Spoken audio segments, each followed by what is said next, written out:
Hello everyone, welcome to our channel Learn a Part. Today we will start a new chapter, chapter 1 of class 8 crop production and management. So, Paheli and Bujo went to their uncle's house during summer vacation. Their uncle is a farmer. So, they have seen various tools like khurpi, sickle, shal, plow in the field. So, they want to know about how these tools are used. तो ये आपको पता ही है, there are various living organism which require food. So plant अपने खाना खुद बना सकते हैं, लेकिन एनिमल्स कांट अपना खाना खुद प्रोड्यूस नहीं कर सकते. ग्रीन प्लांट्स सिंथेसाइज करते हैं अपना खाना and human beings, animals depend करते हैं उन पे, ग्रीन प्लांट्स पे. एनर्जी होती है जो वो यूटिलाइज होती है. अब जो भी हम एनर्जी गेन करते हैं, जो भी हम फूड खाते हैं, वो यूटिलाइज एनर्जी किस चीज़ में होती है? हमारी carrying out various body activities जैसे डाइजेशन, रेस्पिरेशन, एक्सक्रीशन. तो हम अपना खाना प्लांट्स और एनिमल्स दोनों से लेते हैं. सो आपको भी ये पता है कि इंडिया की पॉपुलेशन 1 बिलियन तक पहुंच चुकी है. So in order to provide food so large population, हमें क्या करना पड़ेगा? 3 प्रोसेसेस हैं. पहला है रेगुलर प्रोडक्शन, कि हमें ज़्यादा से ज़्यादा प्रोड्यूस करना पड़ेगा cereals, wheat, and proper management. वो प्रॉपर मैनेज भी होना पड़ेगा. अगर वो हमने प्रोड्यूस तो कर लिया लेकिन वो प्रॉपरली हमने स्टोर नहीं करे, उसमें पेस्टिसाइड्स नहीं डाले, तो फिर ये मैनेज नहीं हो पाएंगे. और फिर उसके बाद थर्ड प्रोसेस है डिस्ट्रीब्यूशन. डिस्ट्रीब्यूशन भी बहुत ज़रूरी है. सो अब ये देखते हैं कि एग्रीकल्चर स्टार्ट कैसे हुआ. पहले अर्ली टिल 10,000 BC पीपल क्या थे? नोमैड्स थे. वो वॉन्डर करते थे इधर से उधर. किस लिए? In search of food, shelter. वो रॉ फ्रूट्स, वेजिटेबल्स खाते थे और स्टार्टेड हंटिंग, और एनिमल्स को हंट करते थे फूड के लिए. फिर धीरे धीरे इंसान को पता चलने लग गया कि हम भाई लैंड को भी कल्टीवेट कर सकते हैं. तो उसने क्या करा? राइस प्रोड्यूस करने शुरू करे, वीट और सारे फूड क्रॉप्स. सो यहाँ से एग्रीकल्चर स्टार्ट हुआ. अब क्रॉप क्या होता है? जब हम एक ही तरीके के प्लांट्स कल्टीवेट करते हैं ऑन अ लार्ज स्केल. ये नहीं है आप अपने गार्डन में आपने अगर बॉटल गॉर्ड की फसल उगा दी तो वो आपकी क्रॉप है. No, that is not a crop. Crop क्या होती है? जब हम सेम काइंड के प्लांट्स कल्टीवेट करते हैं लार्ज स्केल पे, तो वो क्रॉप कहलाई जाती है. अगर जैसे मैंने क्या करा, प्लांट ग्रो करा in the field that of wheat, तो वो क्या हो गया? For on a large scale, तो वो क्रॉप है. अब क्रॉप्स डिफरेंट टाइप्स की हो सकते हैं, जैसे सीरियल्स, वेजिटेबल्स, फ्रूट्स. अब सीरियल्स क्या होते हैं? सीरियल्स में हमारे आते हैं वीट, आपका राइस, मेज, ये सारे बाजरा, ये सारे सीरियल्स है. Vegetables, fruits. अब सीजन्स के अकॉर्डिंग हम अपनी फसल को ग्रो कर सकते हैं. अब इंडिया वास्ट कंट्री, अब आप साउथ की तरफ जाओ तो वहाँ टेम्परेचर क्या होता है? हॉट होता है. इक्वेटोरियल रीजन है में आता है तो वो टेम्परेचर वहाँ पे हॉट है, because it is very close to equator.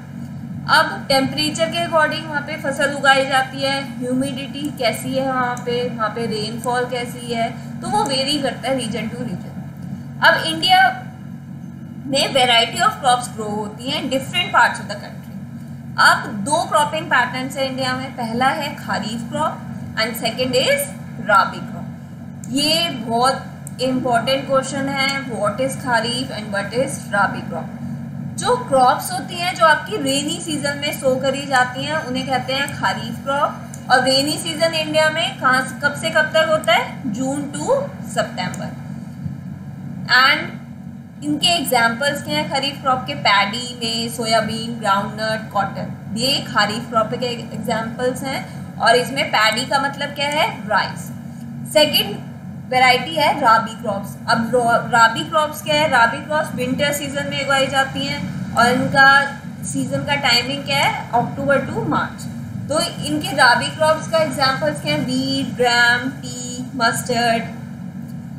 सो अब खरीफ क्रॉप्स रेनी सीजन में उगाई जाती हैं. तो आप ऐसे ये चीज़ें 3 चीज़ इंपॉर्टेंट है. एक तो कौन से सीजन में उगाई जाती है मेनली, और इनका मंथ कौन सा है और इसके examples.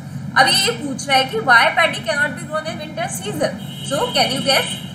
Paddy can not be grown in winter season because कि पैडी को क्या होता है, it requires large amount of water, तो इसीलिए रेनी सीजन में पैडी को ग्रो करा जाता है।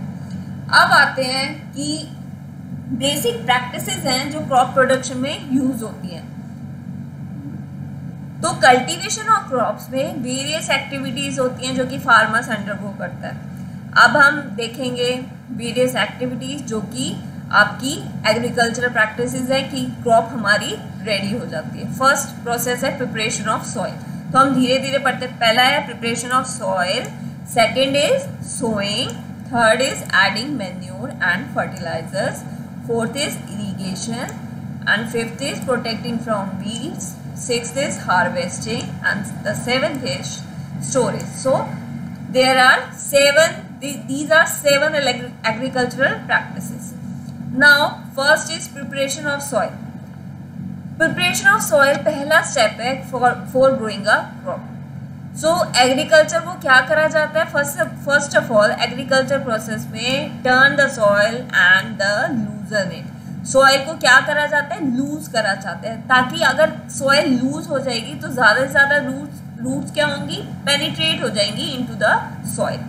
तो सॉइल को, और वो रूट्स क्या है? इजीली ब्रीथ कर सकती है, ट्रांसफर हो सकता है एयर का जब वो डीप चली जाएंगी। तो जो लूजेंड सॉइल्स होती है उससे क्या होता है कि माइक्रोब्स वगैरह होते हैं, जैसे अर्थ फॉर्म होता है वो भी सॉइल में प्रेजेंट होता है, वो इजीली क्या करता है? उसकी लूजेंड सॉइल में इजीली ग्रो कर सकता है माइक्रोब्स। और जो ये ऑर्गेनिजम्स होते हैं ये क्या होते हैं? अर्थवर्म, वो आपने ऑलरेडी पहले भी क्लासेस में पढ़ा है। अर्थवर्म को क्या कहा जाता है? Friend of the farmer. Earthworm is called the friend of the farmer, और ये हेल्प करता है टर्न एंड लूजन द सॉइल और एड ह्यूमस टू इट। अब सॉइल को टर्न और लूजन क्यों करा जाता है?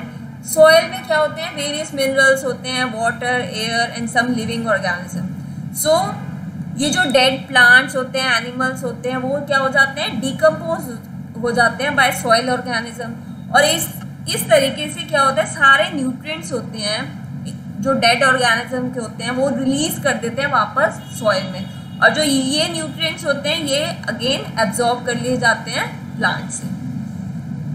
सिंस ओनली फ्यू सेंटीमीटर जो टॉप लेयर होती है वो ही प्लांट कोट को सपोर्ट करती है, लेकिन टर्निंग और लूजनिंग और सॉइल से क्या होता है? जो न्यूट्रिएंट रिच सॉइल होती है वो टॉप पे आ जाती है ताकि प्लांट यूज कर सके इन न्यूट्रिएंट्स को। So turning and loosening of soil बहुत ही इंपॉर्टेंट प्रोसेस है एग्रीकल्चर का for the cultivation of crops. तो इसी प्रोसेस को जब हम लूजन करते हैं सॉइल को और टर्न करते हैं सॉइल को, इस प्रोसेस को क्या कहते हैं? टिलिंग और प्लोइंग। ये किससे करा जाता है? किसकी मदद से करा जाता है? This is done by using a plough. अब ये प्लो क्या होता है? प्लो आपने देखा होगा अगर आप अपने खेतों खातों में, अगर आपके नानी हाउस या दादी हाउस होंगे गांव वगैरह में, तो वहाँ पे पहले लोग ये एग्रीकल्चर प्रैक्टिस यूज करते थे, प्लो यूज करते थे, जो कि वुड और आयरन से बना होता है। ये रख लो।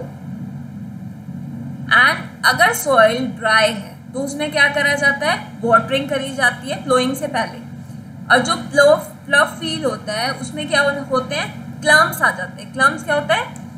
मोटे मोटे मिट्टी के ऐसे टुकड़े से ऐसे क्रम्स आ जाते हैं, तो उन्हें क्या करना पड़ता है? इन क्लम्स को ब्रेक करना होता है। सो लेवलिंग द फील्ड बहुत बेनिफिशियल है सोइंग से पहले, as well as for irrigation के। तो levelling of soil is done with the help of, अब ये जो लेवलिंग है वो किससे करी जाती है? With the help of leveller.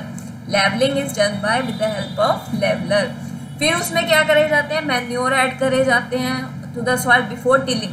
Tilling से पहले उसमें मैन्योर ऐड कर दिए जाते हैं, दिस हेल्प्स इन प्रॉपर। फिर वो मैन्योर अगर टिलिंग से पहले ऐड कर देंगे और फिर बाद में टिलिंग करेंगे हम, फिर वो मैन्योर क्या है? पूरी सॉइल में मिक्स हो जाएंगे। ये नहीं है वो ऊपर रहेंगे, वो पूरी सॉइल में मिक्स हो जाएंगे। अब फिर सॉइल को मॉइस्टेंड करा जाता है सोइंग करने से पहले।